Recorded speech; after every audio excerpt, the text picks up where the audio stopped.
And we want to look more closely at the region as we continue our look at the foreign policy challenges and opportunities facing the Obama administration. And for that, we're joined by Eric Rosand, a senior fellow at the Center on Global Counterterrorism Cooperation in New York. Thank you for being with us. Thanks for having me. President Obama said yesterday that he will not allow Al-Qaeda and Osama bin Laden to operate with impunity to plan attacks against the United States. What can he do to live up to that statement? Well, the first thing that he can do, and he said he would do it during the campaign, is where there's actionable intelligence and the Pakistani authorities themselves won't go after individuals in that region, the U.S. will strike. I believe it's already struck and killed a number of suspected terrorists and would continue to do so. Secondly, the U.S. will probably seek to strengthen further Pakistani security services so they themselves are capable of going after the terrorists in the region.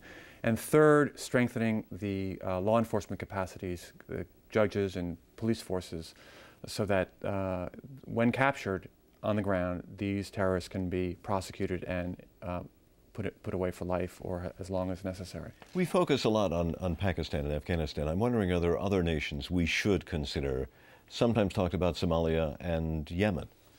Certainly Somalia and Yemen are among the most dangerous places right now in terms of where the threat is emanating from.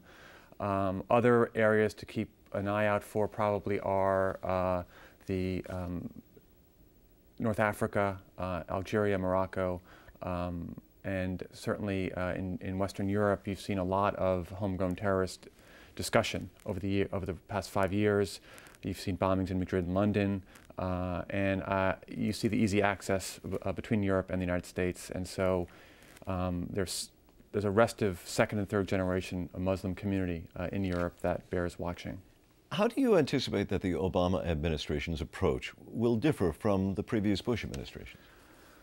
I think much more emphasis on cooperation, much more emphasis on partnerships, true partnerships with countries that are based not simply on narrow U.S. counterterrorism interests, but broader shared security interests between the United States and its partners. And finally, moving away from the war paradigm that dominated the Bush years and moving away from a war on terror to something much more balanced and nuanced that emphasizes the 3 Ds, as Obama has said, defense, diplomacy, and development, and more emphasis on development and diplomacy.